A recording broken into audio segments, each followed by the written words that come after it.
ચાલો આજે મેં લાવી છું તમારા માટે હોમમેડ સોપ, જે તમને મેં કેટલા વખત કીધું હતું. તેના માટે જોઈશે તમને આ સોપ બેઝ, ત્યાર પછી લીમડો છે, આ છે એલોવેરા, ફ્રેશ એલોવેરા, અને બીજું છે આ આલમંડ ઓઇલ, આ ગ્લિસરીન છે, આ છે વિટામિન ઈ ની કેપ્સ્યુલ છે, ને આ છે લવેન્ડર ઓઇલ, ને આ છે આપણો ગુલાબજળ રોઝ વોટર, આ સિલિકોન મોલ્ડ. આ પાણી ગરમ કરવા મૂકવાનું છે, એના પર હું મૂકી દઈશ આ એક બાઉલ.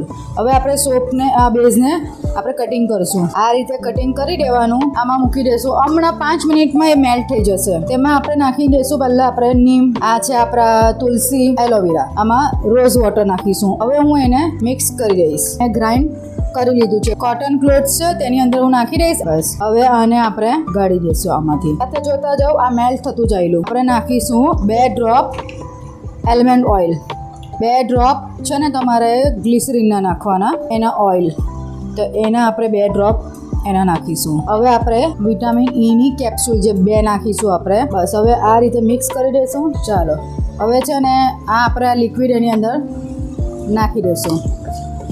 આ રીતે મિક્સ કરી દેવા એની અંદર. ચાલો હવે આમ જે મોલ્ડ છે ને એની અંદર આપણે આ લિક્વિડ નાખી દઈશું.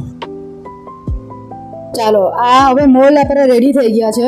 હવે એને કલાક પછી તમારે છે ને ડીમોલ્ડ કરી દેવાના, ને 1 દિવસ છે ને એને પછી રૂમ ટેમ્પરેચરે બહાર ખુલ્લા રાખી મૂકજો. પછી તમે એને કોઈ બી ડબ્બામાં મૂકી શકો છો. આ મેં છે ને 1 કલાક પછી ડીમોલ્ડ કરી દીધા હતા, 1 દિવસ માટે મેં બહાર રાખ્યા, તો એની એ જોઈ લો. હવે એ છે ને કઠણ છે, એટલે હવે તમને વાંધો નહીં ફેસ પર વોશ કરવા માટે. એટલે આ રીતના તમારા બની જશે. 1 દિવસ ખાલી બહાર રાખજો.